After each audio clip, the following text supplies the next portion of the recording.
Finally सीईटीची exam आली आहे. घाबरण्याचं काही एक कारण नाही आहे आणि टेन्शन अजिबात घ्यायचं नाही. फक्त या 5 गोष्टी तुम्ही केल्यात का चेक करा, नाहीतर सेंटरवरती तुम्हाला एंट्री भेटणार. सगळ्यात पहिली गोष्ट, ऍडमिट कार्ड म्हणजेच हॉल तिकीट याची तुमच्याकडे प्रिंट आहे का बघा. फिजिकल प्रिंट असणं खूप गरजेचं आहे. मोबाईल किंवा डिजिटल प्रिंट अलाउड नाही आहे.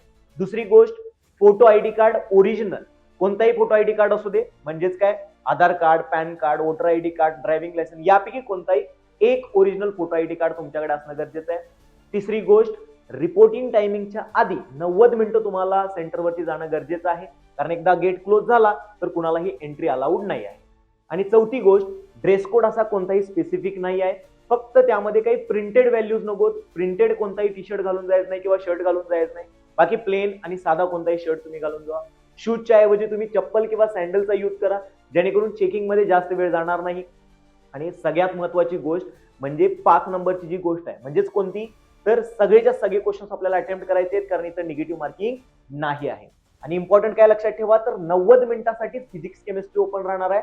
90 मिनिटांनंतर ऑटोमॅटिकली फिजिक्स केमिस्ट्रीचे क्वेश्चन बंद होतील आणि मॅथ्स आणि बायोलॉजी स्टार्ट होईल. त्यामुळे पहिल्या 90 मिनिटांमध्ये पूर्ण फिजिक्स केमिस्ट्री करायचं आहे आणि त्यानंतर मॅथ्स आणि बायोलॉजी पूर्ण करायचे आहेत क्वेश्चन्स. आणि तुमचा अभ्यास पूर्णपणे झालेलाच आहे, नक्की मला माहिती आहे. All the best for your MST CET.